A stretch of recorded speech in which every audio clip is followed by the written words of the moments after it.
Welcome everyone to Loud and Proud Orlando. It's Monday, June the 9th, 6:39 p.m. Thank you so much for being live with us. We're about 20 people live right now. I'm here with John tonight. We're going to be discussing today International Lions recap. We're going to be talking about what happened to Pasalic, Pedro Galese, Alex Freeman, and his debut with the UN's men's national team. Also, we have an OCB update. We're also going to be previewing the Colorado Rapids away with score predictions and more. So thank you guys for your support. If you are on X, make sure that you are retweeting the video. If you're on YouTube, make sure that you're leaving us a comment and a thumbs up. John, how are you, my friend? Good, man. Yeah, just excited to see the Lions back in action. It's been a good week, kind of seeing what's been happening with their international games. Ready to get back into it. Okay, great. So let's start with the international lions. Obviously, let's start with the first one. I don't know, what are your thoughts. Personally, I see this a lot of positive. Look, a lot of people are gonna probably kill me, and a lot of people have a lot of hope on Pochettino. But I've seen Pochettino in, kind of in Tottenham and in different other teams. He's not my favorite coach for this UN's men's national team squad. I will give him the benefit of the doubt. It's all about having and doing a process. I do agree that some of the U.S. right now is being heavily criticized soccer wise all over the world.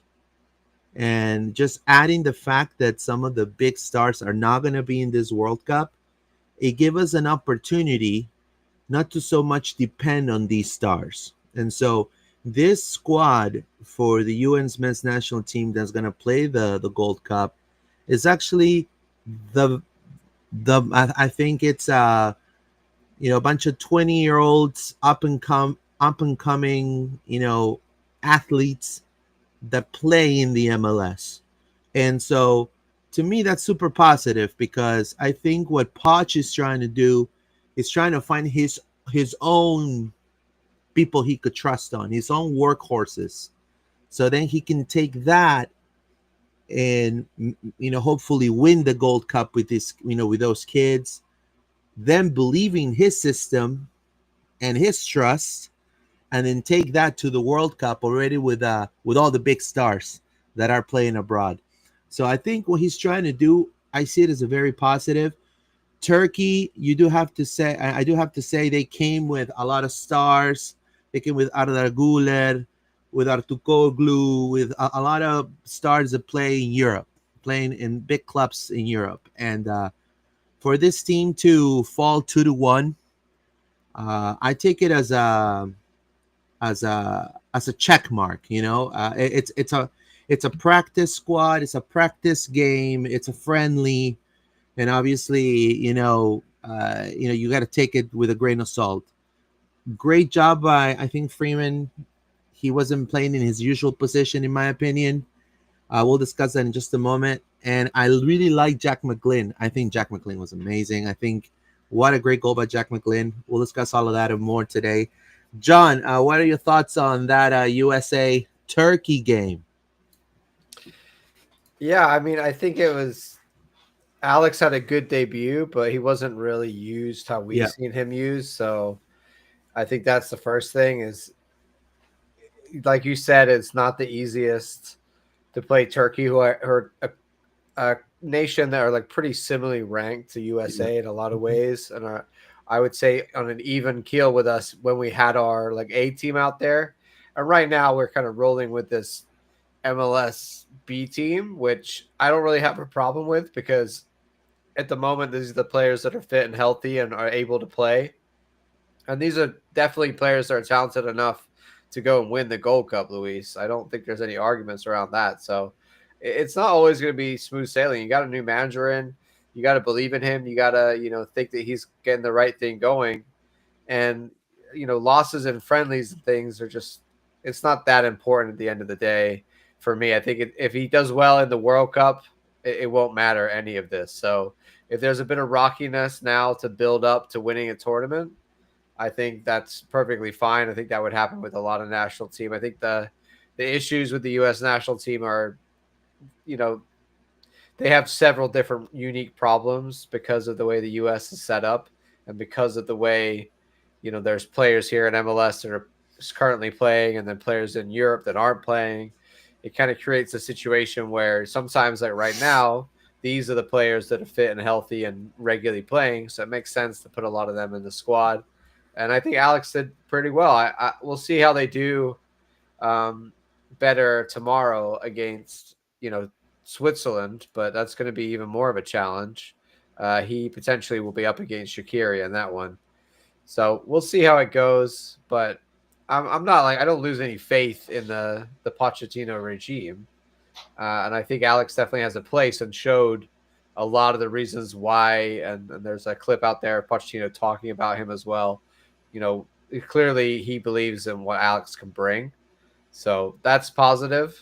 The whole team is, I don't want to say struggling right now, but they're not performing at their best. I think he's just taking a little bit of time to try and really impose the system that he wants. And also, the players that he's using are changing all the time. So I don't think it's getting any easier.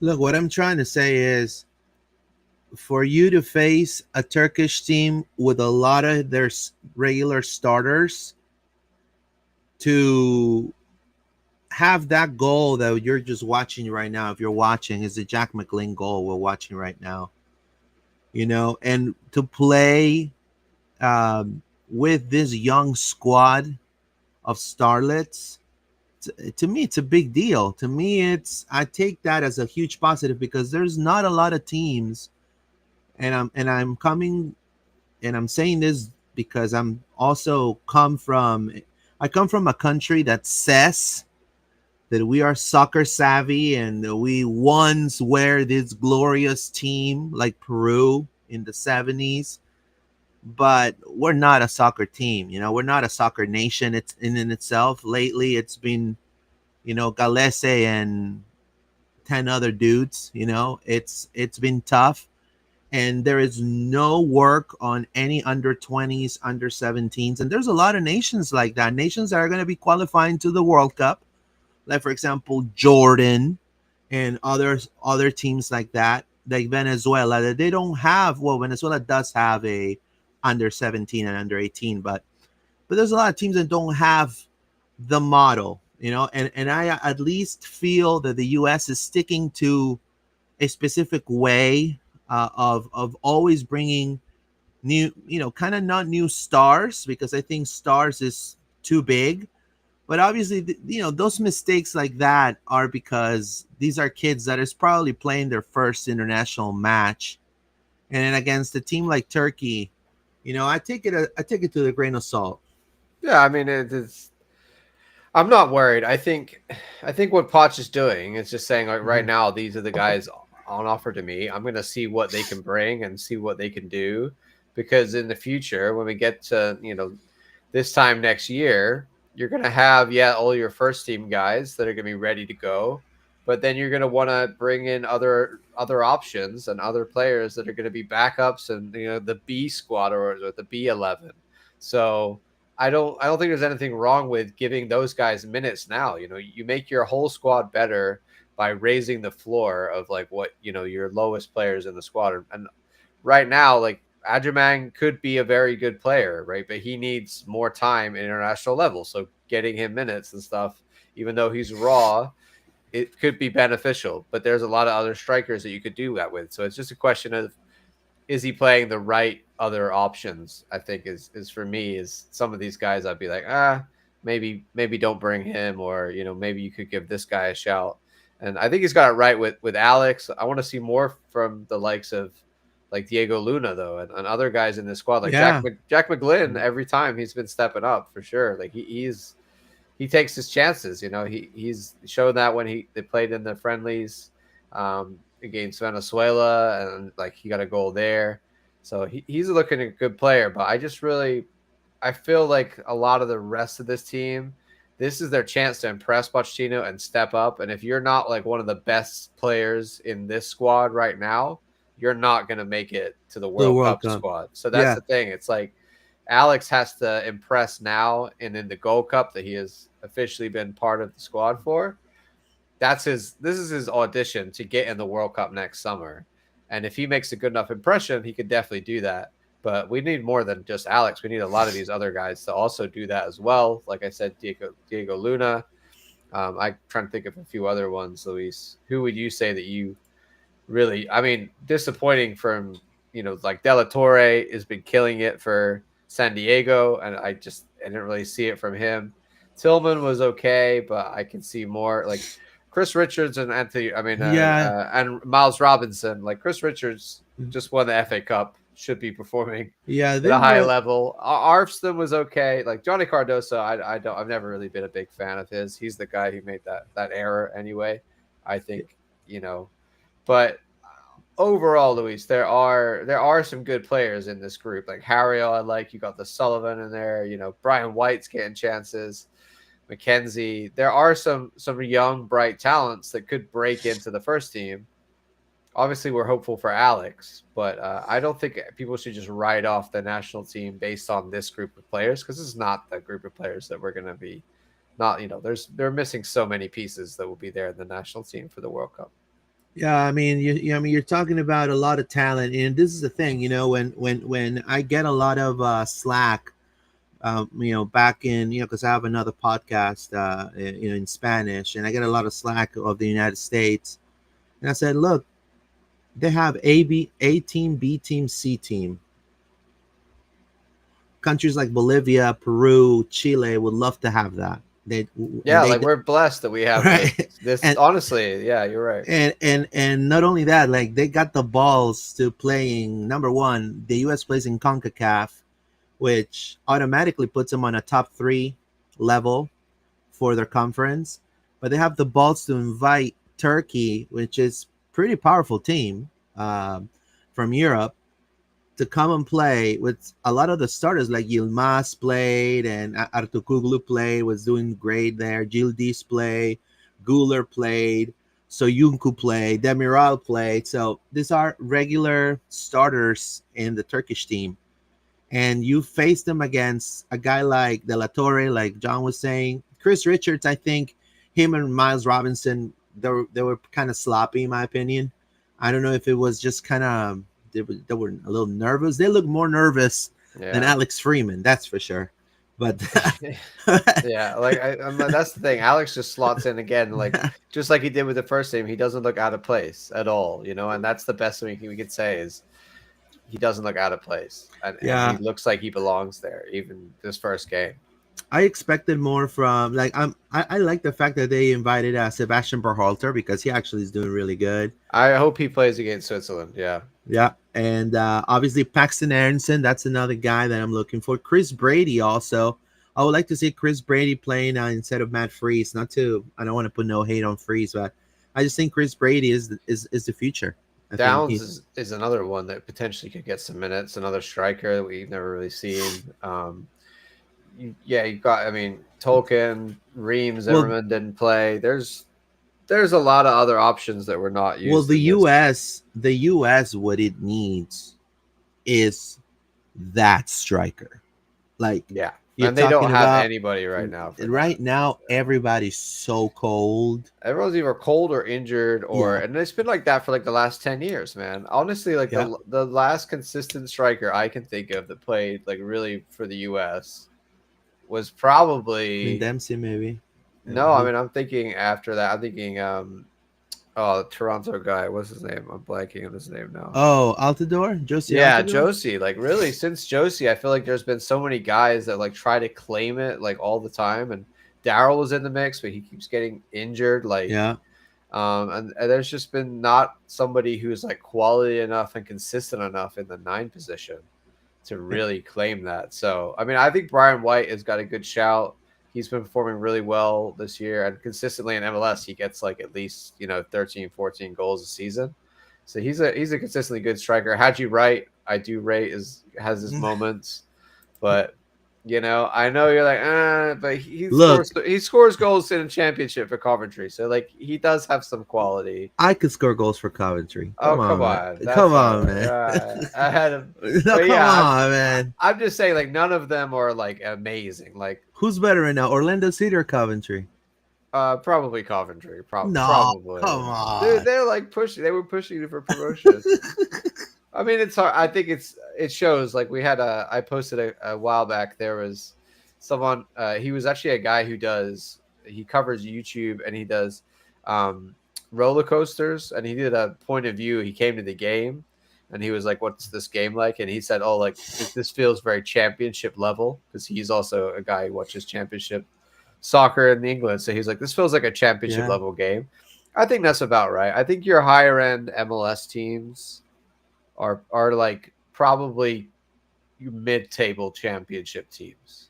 yeah, and this is the reason I don't know why. if they would make the like. I don't know if they'd be able to get promoted into the Premier League. I do want to say, Maybe, maybe. and a lot, I get a lot of crap from South America when I say you bring Orlando City to Peru to play Copa Libertadores, and they'll get far, and then they're like, no, you're incorrect. I was like, trust me, they'll go through. They may lose to a Brazilian team, but they'll go through. Like they'll go through the you see Yeah, but because there's a stigma because it is the United States, and also there's a couple of decisions that the U.S. doesn't help themselves either, with the league, with the schedule, and also yeah. their biggest stars saying, hey, by the way, I don't feel playing Gold Cup right now. I'm not playing, thanks, call me in 2026. To So be fair on that one, I don't actually mind.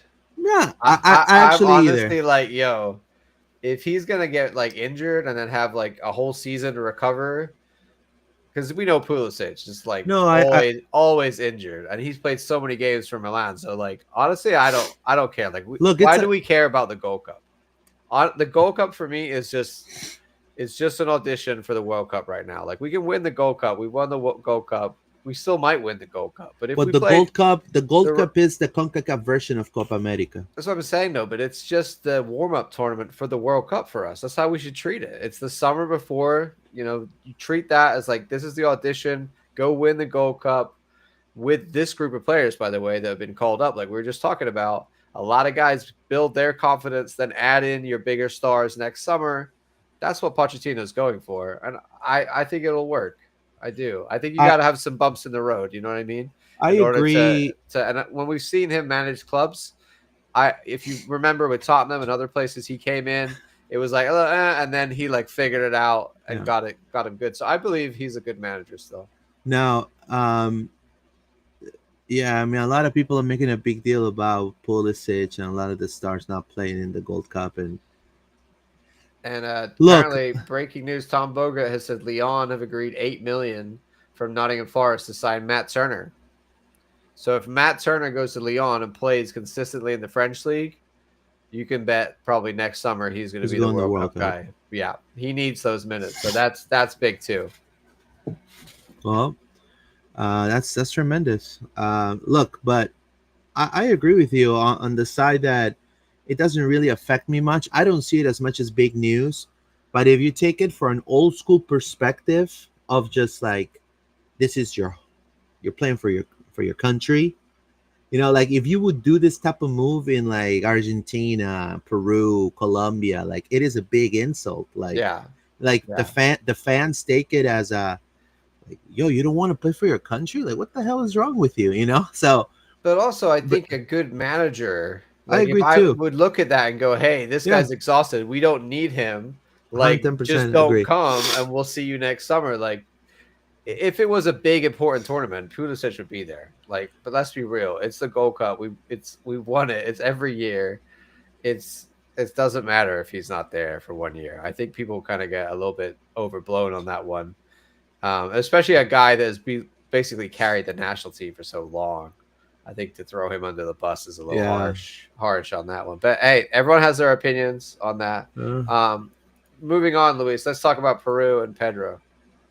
So before we go Oh there, yes. let me read Air Vegas comment. Says, am I the only one that thought that the game was in Turkey? There were a lot of Turkish fans. No, I totally Yeah. agree. Well, this was where like near New Jersey, right, or something, New York area. So yeah, there's a lot of Turkish people up there. I'm sure that came out, and they care more about seeing their stars than people care about seeing the MLS squad that was on offer. All right. So in regards to Peru and Colombia, so Peru is virtually dangling to elimination. So they should have won, as I mentioned, this game against Colombia. They should have won. They must have won this game, but Colombia is a very good team, very good national team. Pedro Galese really didn't have a lot of action. Um, Colombia pretty much dominated possession the whole entire game. 71% of possession, 692 passes, 15 shots, and the game ended 0-0. Um, Pedro Galese was a big part of the reason why Peru drew, even though he didn't have the ones that he had to save. He saved. He had maybe two or three saves throughout the whole game that were of danger.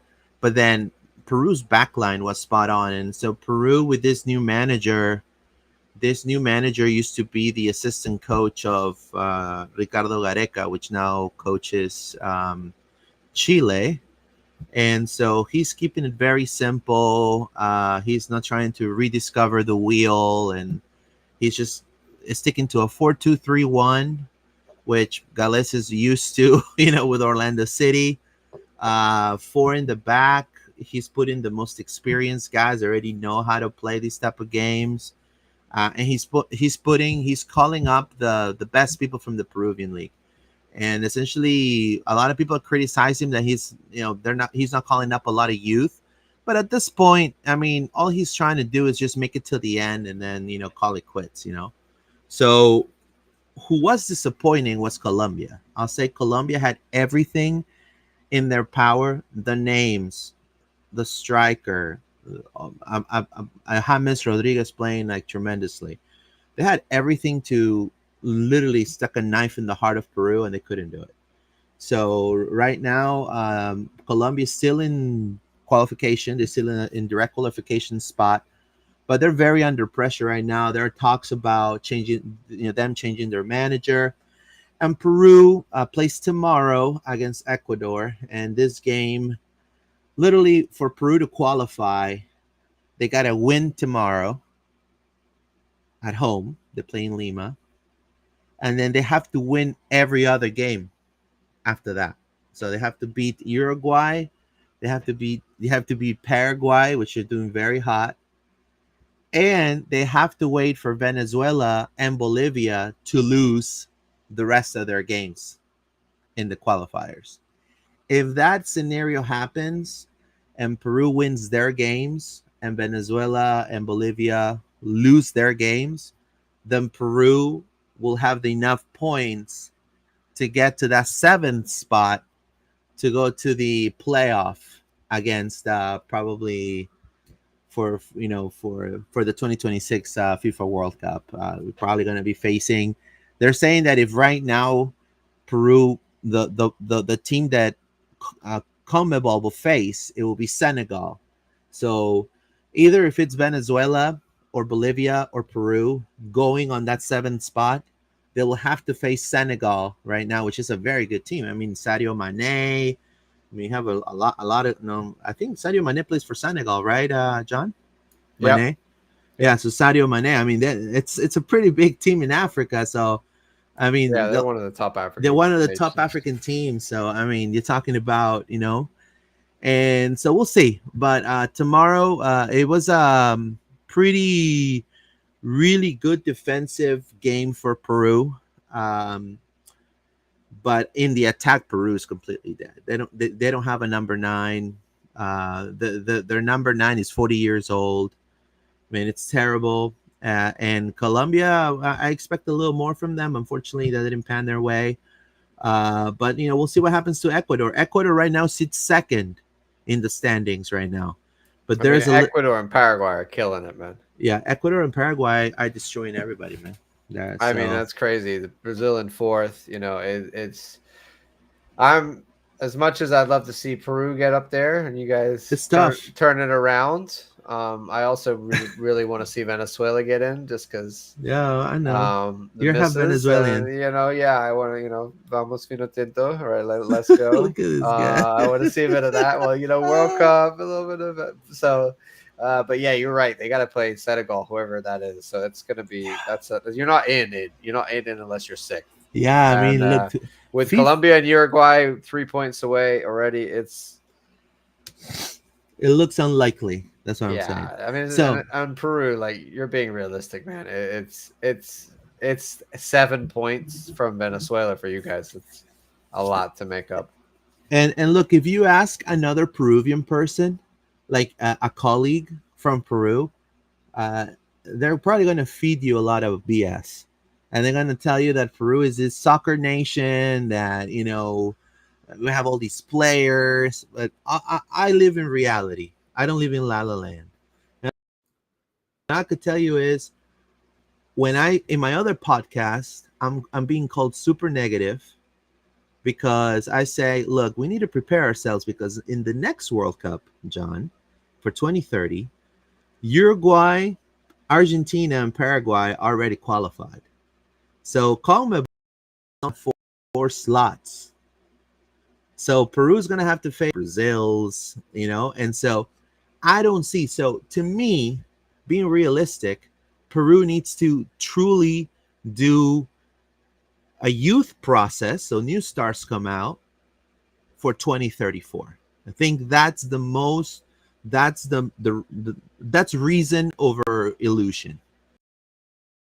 That's just being reasonable. You fight for a 2034 spot.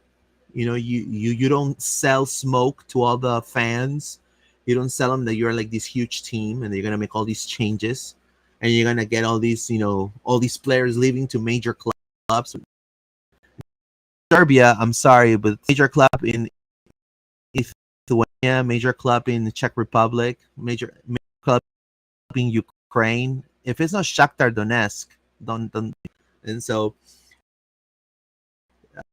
but I I I'm just going like this against Ecuadorians, but coming back sooner than later. Hopefully with a win, and if it doesn't, then it is what it is. Yeah, man. I mean, it's gonna be tight. We'll see how this all shakes out, but yeah, I think No, maybe start playing some other kids now, so that next yeah, next year instead of this 40 I year old up agree. front, is like Tapia your best player? Really, you feel right now? Tapia is one of the best players they have. He's like one of the biggest names. Yeah, but his team just went to the second division in Spain. So I mean, Yeah, imagine that. yeah, There's really no Peruvians in Europe. yeah. They're not. You After guys are not after like comparing to like after the Ecuadorians that are like kind of everywhere in Europe exactly, right or now. the Yeah, Colombians, Colombians. Uruguayans, Yeah, yeah, even like the Venezuelans, like all over MLS and the parts of Europe. yeah, like their very last, I'll say, top Peruvian athlete that play abroad in a top level was Jefferson Farfan. Yeah, And I used to love Schalke Jefferson Farfad. yeah, yeah, Legend. legend, Yeah, man. I'm love telling that you. guy. All right, let's move on. Another man who's out, international duty, Luis, was Dagerdan. He got on the field for Iceland versus Scotland, where they beat them 3-1. He got on the field in the 60th minute. So great to see Dagerdan getting back in action for the Icelandic nation. Yeah, I mean, good for him. I know he loves playing for his country. He's very proud, and I'm glad to see him obviously thrive. Yeah.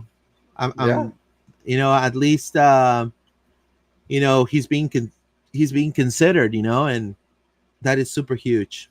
Yeah, I mean, Scotland had, Robinson and Tierney out on that left side, McTominay, Jack McGinn. So there's some high quality players they were up against there for the Icelandic national team. So a good 3-1 win for them. I'm sure they were really pleased with that result. So I believe they play again. Let's just check.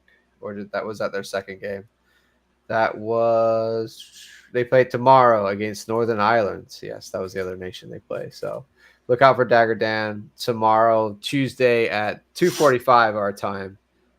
They'll be playing Northern Ireland, so you can look out. I think maybe he might get the start. Could do. We'll see. That would be nice. Yeah, it would be nice. It'd be nice for them to, start. That's how they prove their worth and how good Orlando's coaching staff also. I mean, like, I know we're gonna be talking about Pasalic in a little bit, but I mean, Pasalic went from playing in Rijeka and not being called up for national team to going to Orlando City. My left foot is my weapon. Boom, goal after goal, being influential, and it's called up again to Croatia again, very discreetly, not with a lot of flair. He goes, boom, that's an assist. Like that, it's soccer right there, man. That's amazing, and he wouldn't be in that shape of that form if it wasn't for Orlando City staff. I mean, let's just be completely honest, and I think that's phenomenal. Yes, indeed. So, as you talked about there, Marco Pasalic To Pasalic. Yeah, you look at got that. the goal. Luis, it's not the goal. Sorry, Luis has got the assist. This was in Yeah. a 7-0 against Gibraltar. We did say Gibraltar are like literally one of the worst nations in the world. They're ranked 196th compared to Croatia, who were ranked 11th in the world. It has down on the stats here that Marco Pasalic scored a goal in the 28th minute. They got mixed up. That was Mario Pasalic. That was Mario Pasalic. He scored a goal in the 28th minute. Not a relation of Marco at all. Yeah, it's not his brother. No, they're not related. Just they share the same last name. So, but then it was the Perisic goal in the 73rd minute that Marco has this great assist on. Now, the left foot is his weapon. It was the assist weapon here. Just look at this. And Perisic is just cold-blooded for that, man. Yeah. I mean, that's where we need to see, like, we don't see Rafa isn't playing, but because Brekalo doesn't go up that left side, no one makes that run. Like, so we haven't seen him do that. But he so Rafa Santos doesn't do this for sure. He does, but like obviously not as well as Perisic is, and he's not playing now anyway. And Brekalo is not going to be doing that. So. Hey, maybe we should call Perisic. Yeah, maybe if Enrique's on the field, he should make that run, or maybe Ojeda likes that left hand do run. that. So if Ojeda does that run, maybe we could see that recreated. I mean, talking about how bad that backline for Gibraltar, man. I mean, dude, these guys are not. They're literally like doctors and butchers. They're not. They're not professional players if they're playing for Gibraltar. It's the same as if you ever watched, like they play Luxembourg or like Catania or like some of these like tiny, small nations. Tremendously. Well, we're about 60 people live. Thank you so much for your support. If you're on X, make sure that you are retweeting our video. Also, you can drop your comment. If you're on YouTube, make sure you do and drop off your comment as well and a thumbs up. But yeah, excited for Marco to get on the stats. It's just it's just so. I mean, he's gonna be called up again. I mean, they played again on today. They played 5-1 against Czechia, so they're now top of their group for World Cup qualification. Look at that, and Marco came on. He just managed to come on right at the end of the game. They brought him on at like the 87th minute. So, but nice to see that he's getting on the field for both these games that he was called up for a massive national team, like we said, like Croatia. So that was huge. Another Eastern European player of ours that was out for his team, of course, Brekalo was playing for Slovenia. He managed to get off the bench against Slovakia. What minute was it? I have it here. It was, that was in the 120th minute. So way way deep in after extra time in that one. And then also, sorry, no, that was the wrong game. He came on in that was in the last game. I lost it, Luis. I clicked on the wrong thing. Let's see. He came on in the 90th minute, so same thing, just right at the end of the game. In that one, and they play tomorrow against Bosnia Herzegovina. So let's see if he starts or if he's going to come off the bench. Usually, If we assume if doesn't, they didn't start, they're going to start the next game, but it's not always the case. yeah, and if he doesn't, it's not gonna hurt us. I'd rather him be 110% to focus for Colorado. You know. Now, Thomas Yes, indeed. Casey says, "Vamos." Thank you, Thomas Casey. Appreciate it. And I believe, Luis, that is all of our first team call ups. But I know we had a few youth call ups as well. Yeah, we did have a few youth call ups, and also, we have I had news on Duncan McGuire. He got some surgery on his shoulder again. I don't know if you heard about that. Yes, indeed. Yeah. So unfortunately, it's the other shoulder. It's not the same shoulder he got last time. So I mean, it's some of my shoulders, man, with Duncan. It's unfortunate, but he says that he'll be back when he's fully healed. He'll be back probably by the playoffs. That's the information right now coming from the club regarding Duncan McGuire. That's unfortunate, It but was when he got sandwiched again, man. It was his other you know, shoulder that got. I mean, the guy can't catch a break. Like what? Like he's two shoulder injuries. Like he's now gonna have to have the same operation, but on the other shoulder. It sounds. I don't know if it's exact same surgery and operation, but it sounds like it is. He did the right, and now he's got to do the left or whatever. I just feel for the guy because he's only just trying to get like off his feet. He scored a goal. He felt like he was starting to get going again this year, and then this happens, and it's just going to derail him again till the playoffs. So I really feel like this year has almost been I want to say a write off, but it's not a year of progress for Duncan, is it? He's going to spend the whole time really just recovering and not really playing that many games as you would have hoped. yeah, for sure. It's unfortunate.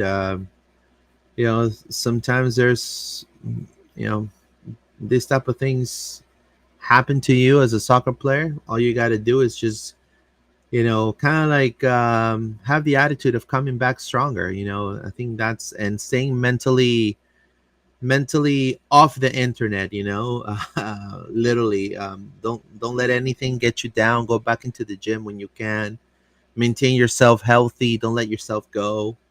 Kind of like that attitude that Wilder, for example, is taking with his recovery. You know what I mean? He's just going. He's literally going to rehab almost 5 days a week. He posting videos on him getting back and things like that, and doing all these things. So, um, I know that his injury. I heard it's not as damaging as the one before, but again, they're gonna take it with a grain of salt, and they're gonna follow all the instructions of the doctors, and let him get ready for. Hopefully, he'll get back by the playoff time. That's what they said. Yes, indeed. If you don't mind, Luis, you just pull up the video I have there. I just wanted to show everybody the The Justin Ellis. Justin Ellis. If you've not seen, Yeah, he scores the winner here that's for tremendous. the U.S. youth national team. So That's really well played. Can't swan out to Dills again. Just needs a good shot at the Oh, end. what a goal. And it has one. Brilliant move. And surely a winner. And look what it means to the American youngsters here. The benches have cleared. Justin Ellis, whose under-18s career has seen him scoring at a goal a game. Well, that's really... there we go. It's tremendous, man. I think he, to me, and I say it one more time. Look, I think he should be having more minutes with the first team. He's a phenomenal forward. He's a phenomenal forward. Um, and as you could see, he could hit it from all sides. Like in this case, he hit it with the inside of his foot, like, and it curved, like, beautiful He goal, just cooked it in the back of the net there, man. beautiful goal, tremendous. And And again, then this is another player that's gonna. It's part of the. Now they have a new nickname, the Purple Pipeline. yes, there's a great. I'll show you right here. The Purple Pipeline This great image they did with with Taifi. Yeah, Type, and he's got all of his jerseys yeah, from all the years that he played in the youth system, and then MLS Next, and then MLS Next Pro, and then here he is with his new jersey, of course. One of the many youth signings this year that have got now first team contracts.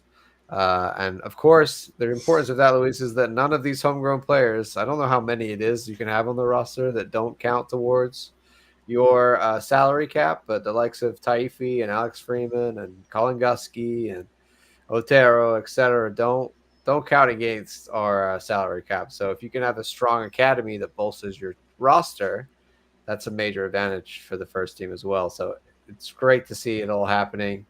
Um, Another thing, Luis, I want to show right here, the Orlando City yep. has won the prestigious Patterson Cup, so the big U13 and U14 tournaments for MLS clubs in both age groups this year. The tournament wrapped up yesterday, so I mean, we saw them win the U18 GA Cup. I feel like there's so many tournaments that we're winning at the youth level, and of course we're seeing like the first wave of it really coming through right now with the likes of Taifi and Freeman, etc. But there's a whole nother wave of kids behind them, Luis, that are going to be just as good. So exciting to see what more prospects come through. We were just talking about like Noah Levis last week, and we'll talk a little bit about OCB in a minute. But yes, great to see that those guys. I mean, all of the academy is doing well across all the levels, Luis. Yeah, I mean, well, number one, you gotta give it up for Profe Carrillo and all his staff and everybody there. Now, I do have to say, look, you may want as a fan to have results, and yes, soccer is a results driven, um, you know, sport, but what also you have in soccer is passion and relying on in your future and investing in your future. And the best way to invest in your future is by having one of the top academies in the nation. And you see it with teams like Liverpool, and you see it with teams like at some point with Manchester City, Barcelona in Spain, and a lot of teams that invest and believe in the youth system. And there's a lot of teams that don't, and they still successful. But we're taking that model. We're taking the model of actually making a difference and growing soccer in the United States. And this is the best way, to me, a tangible proof that Orlando is moving. That's their path. And so to take and to go to the Holy Grail in the Promised Land, slowly but surely, but it's going to happen. It's going to happen. But these type of championships, it shows that not only the coaches are top notch and they have the very best because they're taking them to be champions, but also how they prepare themselves as athletes, these young athletes, 13, 14 years old, because it's all sacrifice as well that their parents are making, eating right, sleeping long hours, sacrificing time with maybe going out with friends because they're investing in their future. And the club makes it easy for them as well. So you got to give kudos to that. You got to give kudos to the club, to the badge, to what it represents. They're representing our city. And, they're going to have a huge career. Guys like Freeman, Taifi, Thomas Williams, Colin Gusky, they are the example that you can, your dreams can become true. And there's a pipeline, a purple pipeline to success. and to reach the to be a professional soccer player, which is what they want to do. These kids that are 13, I'm sure they already decided that that's what they want to do. So, good for them. To me, that's like winning literally to me, that's as valuable as winning cups, because you got to think it in a high perspective, in a outside the box. You can stay within the box and bicker and bitch and moan all day about how we lost the game or how we did this and that. But these guys behind the scenes are making it happen. But not just for Orlando, for the entire United States, for the entire soccer system, ecosystem in the United States. So great by Orlando City. I'm super proud of that. Yeah, man, it's exciting things and more to come. Let's talk about OCB for a second. They managed to pull off a great 3-2 win against Huntsville City on their last match, which was another win. We took last pod about how they beat Chattanooga with an epic 2-1. This time they steal it with a 3-2. You got the highlights up here, Luis. I just want to talk for a minute about a few guys in this game. John Solis, got the game winner and really performed. Sorry, not got the game winner. Clapier got the game winner, but John Solis performed really well in this match. And overall, like, they withstood a very good Huntsville City that they had, Luis, 28 shots, nine on target overall. So it was a lot of the time was them, and it was, for us, we only had 6 shots on target. So we had 6 total shots. 6 of them were on target. So very accurate from the boys when they did have chances on the counter. And we managed to steal it with 3-2. So a great win and a great game for them. Yeah, for sure. It's a tough team, and the 28 total shots, 9 on target. Yeah. Like what a great game for the defense. Exactly. And then you have Orlando scoring, and look at that right there. Look at that goal off a set piece, taking advantage of their chances. Sargis, the center back. Yeah, tremendous. Yeah, tremendous. That right there, confusion in the box. But Mercado has been struggling games before and played really well in this one. So he got a lot of saves. Yeah, he did. And it shows. All those trainings, double trainings, pretty much with the first team and also with OCB. So you see that save? That was a great save there. Tremendous. A tremendous save right there. A very similar kit save. Yeah, it's like the OCB kit with the blue instead of the blue. purple. Isn't that like against Adidas just does this for everybody, man. Isn't that it's against the stock the rules Adidas kits? No, it's just the stock. Oh, you mean like too similar in color? Yeah. But we're wearing the white. We're wearing an all white, I think. So I think I guess the little bit of purple is kind of similar. And that's Clapier coming in. Yeah. Yeah, I mean, that's a great save by Mercado right there. Mercado, another one there. See. Yeah, they were shooting. Really, they would have won this game if it wasn't for Mercado, for real, because they had a lot of chances. I mean, a good goal and a set piece, great header. That guy's huge, by the way. Yeah, that guy is. Yeah, it's pretty massive.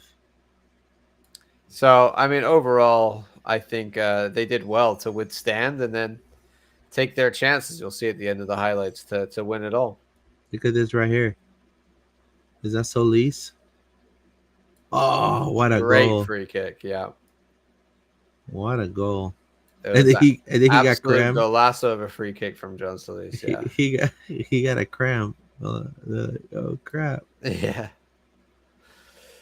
man, that's a straight up goal. Great free kick. Tremendous. So, 2 set piece goals. You obviously the free kick. Sorry, the corner for Sargis header. Then John Solis, and that was like the 89th minute, right? So you're thinking, oh great, we tied it up 2-2. And you see none other than Clapier. He almost gets it there. That was close. Yeah, that was really close. That's what did the goalkeeper do right there? Yeah. There you go. Let's They, clap here. they don't have, I don't think, goal line technologies, but it doesn't matter anyway because with Yeah. 7 minutes of extra time, we're only 2 minutes into that 7 minutes, and we get the winner. So Clap, clap, clap, clap your hands. yeah, great little pass here. Is it Yeah. Caraballo that sets him up? I think it is. Yeah. Or it might be no, it's Fabian Loyola. It was That's Fabian Loyola. Sorry. Loyola's coming back. Yeah, Fabian Loyola getting the assist there. So very nice. Hopefully, we get to see him with the first team as well.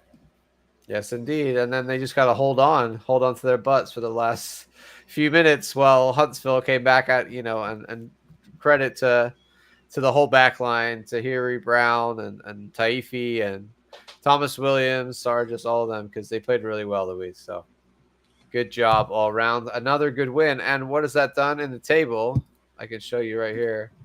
That has put OCB, Luis, all the way up to the heady heights Oh, third. of third. So they are doing very well. They were way down here, not recently, like in 8th or 9th or 7th down here somewhere. And just a few wins off the bounce. Of course, there was that disappointing 3-0 loss to Atlanta. But before that, we beat Miami and then recently beat Chattanooga and Huntsville. And that's put them all the way up into third place, some distance away from, 7 points away from the Red Bulls too, and 10 points away from Chattanooga at the top of the table. But, definitely in the mix for the playoffs and performing fairly well at the moment. Yeah, for sure. I mean, honestly, definitely going to the playoffs. I feel this looks like a playoff team. I just feel like the Loyola, him being healthy again, it's tremendous. Now, I do feel also that Orlando just needs to keep winning. They need to keep winning, winning, winning, and then waiting for they got to wait for New York and Chattanooga to fall. Yeah, I And mean, they've been it out is some guys attainable. for tournaments too. You know what I Yeah. mean? Like they've been out Ellis and Gusky that have gone off to be with the national team. So it's they've had a lot of players coming in and out, and I think most of the time they've managed to stay consistent and perform at a pretty good level. So encouraging year for OCB.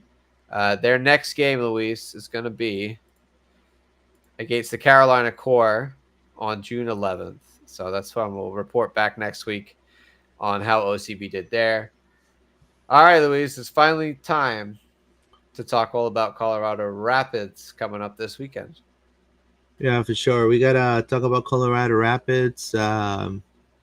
Look, we gotta Orlando needs to learn from what happened in May.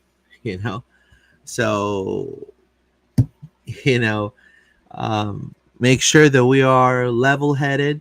You know, that we're not getting red cards. You know that could jeopardize a couple games. Make sure that we're fit physically and mentally. If we have to rotate, we have to rotate. And just striking first. And I think that is something that Orlando needs to do: strike first and dominate. Not dominate the game. I believe that if we lose the ball again and we have lots of chances and only one that we converted, like against Chicago, like if we got those numbers again, we're heading to the wrong path, in my opinion. So we got to convert our chances, be level-headed. Still, I like the whole Cesar Araujo and Atuesta. I also like Gerbey. I think Gerbey will be great coming in as a sub, and hopefully we see Luis Muriel and Ramiro Enrique. Now we're probably going to see Shaq Mohammed as well, probably, because Duncan, hopefully we see more of Ramiro. Hopefully we see a resurgence of Ivan Angulo. But, Colorado is a team that you don't want to take lightly. This is a team that can definitely hurt you and punish you as well. They have good players. They're a good team, and hopefully Orlando is able to deliver the 3 points, John. Yeah, man, it's going to be an interesting challenge. I can't remember the last time we went to Colorado. I'd have to look that one up in a second.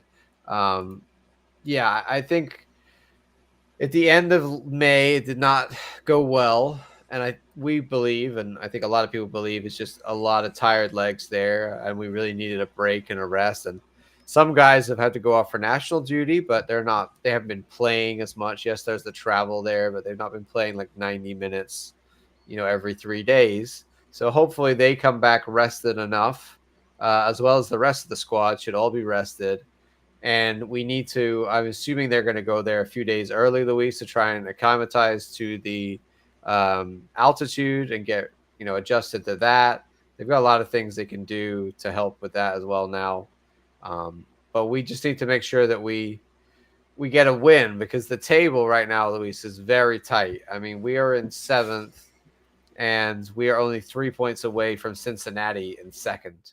So if we get points at the moment, they're going to take us a long way up the table. And if we drop points at the moment, it's going to be further for us to gain, right? So the last couple of games, we didn't get those points, so we left ourselves slightly down the table, but we can definitely make up for it. But a game like this is crucial when it's so tight in the table. We take those 3 points, and hopefully we move up the table, Luis. No, for sure. Look, Orlando needs to take advantage of this break, and they need to definitely, go with no fear. The Colorado defensively, I think they're really good, and they need to strike Colorado. I mean, they're not. They're not. I mean, they're a good team, but they're not. Also, I mean, this is a team that lost against Portland. You know, it's a team that lost against Portland. They've lost against Austin. So I mean, this is a team that we could punish, and we have the tools to do so. But guys, when we create the chances, we need to make sure that we put them away. I mean, if we're going to waste them, this is a team that physically it's very good, and they're able to also hold off defensively. If you look at the last few games, there's no one single game that teams have scored more than 2 goals on them. So if Orlando, let's say, scores 3 or 4 goals on them on Colorado,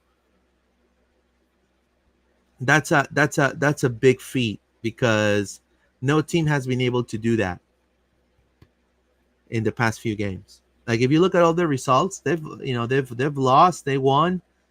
Like look, they lost against Austin 2-0. Then they lost to Portland 2-1 with 10 men. Then they beat St. Louis 1-0. They beat Real Salt Lake 1-0. They lost against San Diego FC, which is the hottest team in the West, 2-0. So it's always these, and the reason why it's only 2 goals, it's because they have a good defense.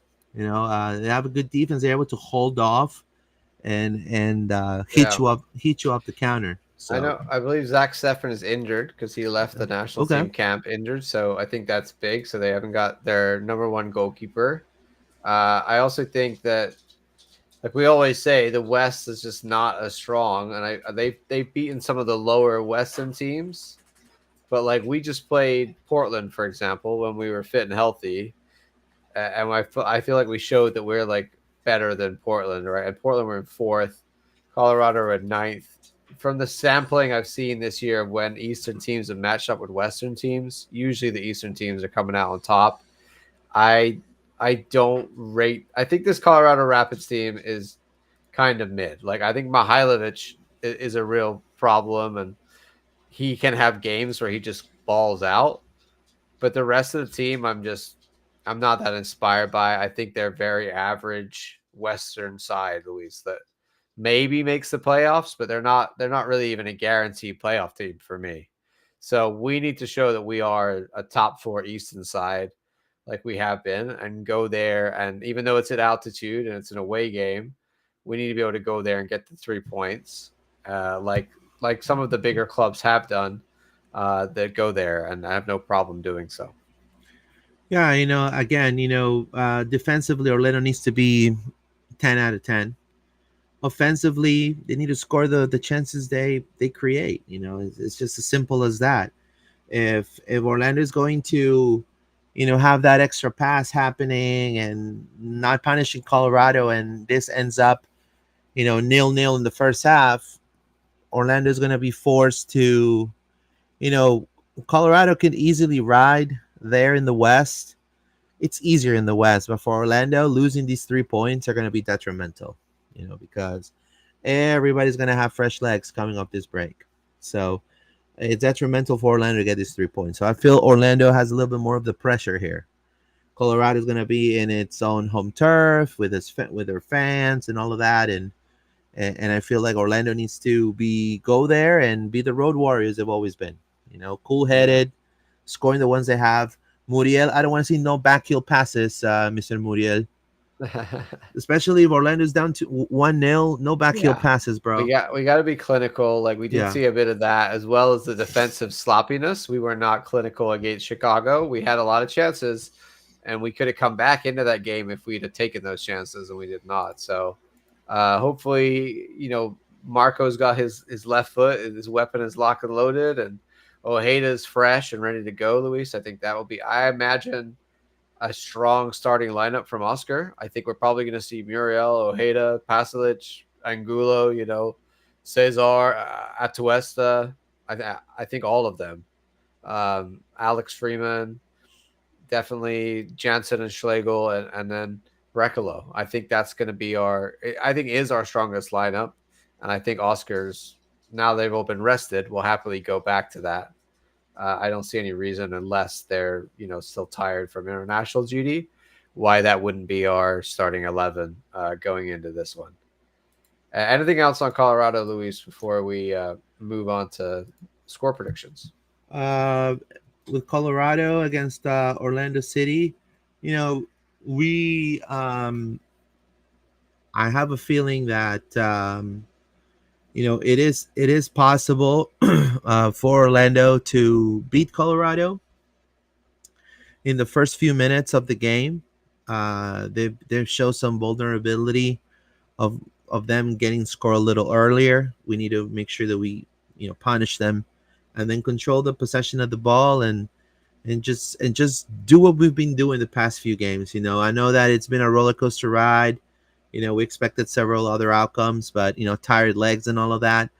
But little by little, they show the first 15, 20 minutes glimpses of what we saw in the beginning of the year.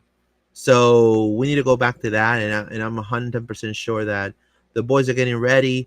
Nico may be coming back, as well. We're gonna, recoup some players that were injured. So it's just a matter of time. It's unfortunate what happened with the Duncan McGuire. That's for sure. Um, I do want to say a lot of the Blackburn Rovers fans were saying, "Oh, we dodged the bullet." Let me tell you, bro, he dodged the bullet, bro. You have a front office that cannot even type, can't even press a button. But either way, speedy recovery for Duncan. And no, vamos Orlando.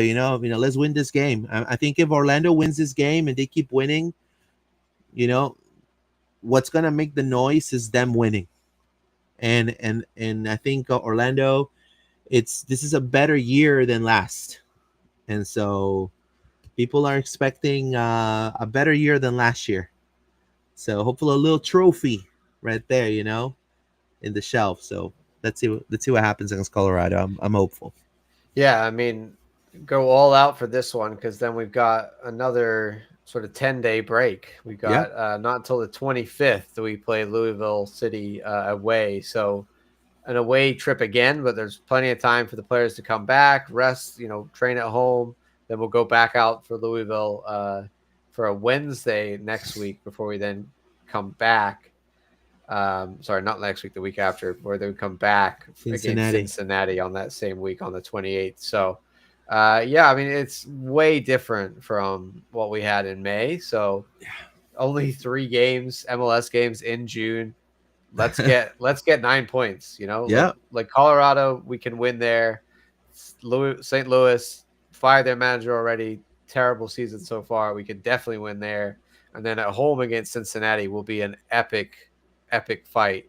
But I no mean, reason we can't win at home against even a top team like Cincinnati. if you look at the standings, and if you look at the East, if I Yeah, mean it's so tight. if Orlando wins 9 points, Yeah. the sky's the limit. I mean, we'll be in the top three. I mean, if we take the 6 points, so we take 3 from Colorado, we take 3 from St. Louis, would be an amazing away achievement to do that. And then we're coming back home with all the confidence, and at that point, the table could look like we're right next to Cincy, and it could be a 6 pointer. It could be a So 6 pointer, yeah. that's the situation we want to be in. Even if we just take like 4 points, or God forbid, maybe just 1 point from the 2 games, like that would be bad. But I would hope to win one of those 2 away games would be nice, even though they are away. I do feel like both Colorado and St. Louis are very winnable. So Well, a um, lot of people said, John, that our season starts always in June. So yeah, I mean now we're in a summer of much better sadness position. Yeah, now we're in much better position. And if we're Yes, gonna go into that road warrior mode, it is attainable to get the 9 points. It's for not. sure. It's not. It is. And if It's, they do, yeah, they're gonna be right there. especially with lots of rest and time between these games. And the other thing, like we said, it's so tight. So those points at the moment make a big difference in the Eastern Conference standing. So hopefully we can pick up some away points. Anything else, Luis, you want to talk about before we get out of here? No, that's it. Want to know? We want to do your predictions. Yes, I almost forgot about the predictions. That is my fault. Hold on. I got them right here. Yes, indeed. What are you thinking, Luis? What are you thinking? I'm gonna go for a 2-0 win in Colorado. A 2-0 Colorado win. No, 2-0 Orlando win Yeah. in Sorry, that's Colorado. what I meant. Yeah. 2-0 versus Colorado. I think that's good. I'm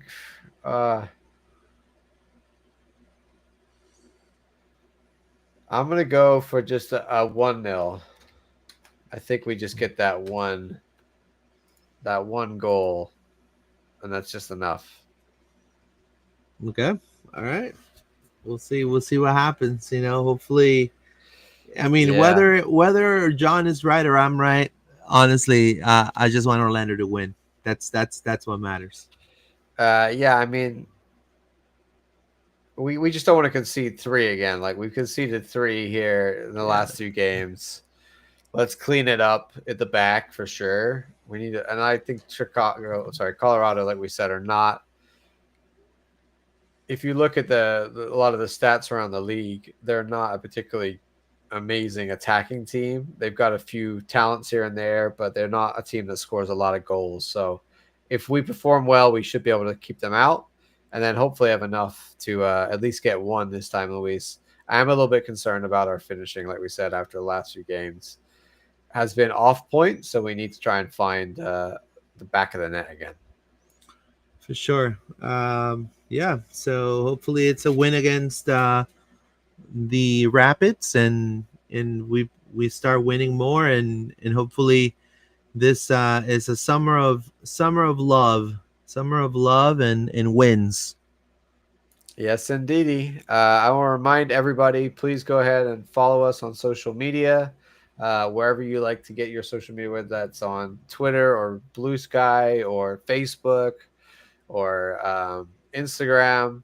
You can find us on all of those, as well as on Spotify and Apple Podcasts. And of course, subscribe on YouTube. If you've not done that already, please go ahead and drop a subscribe there. Yeah, thank you guys for your support, and again, stick around for the Pride Pod. We'll be out in about 10 minutes. And again, vamos Orlando. Let's win against Colorado. Have a good Vamos, one. Orlando! Take care.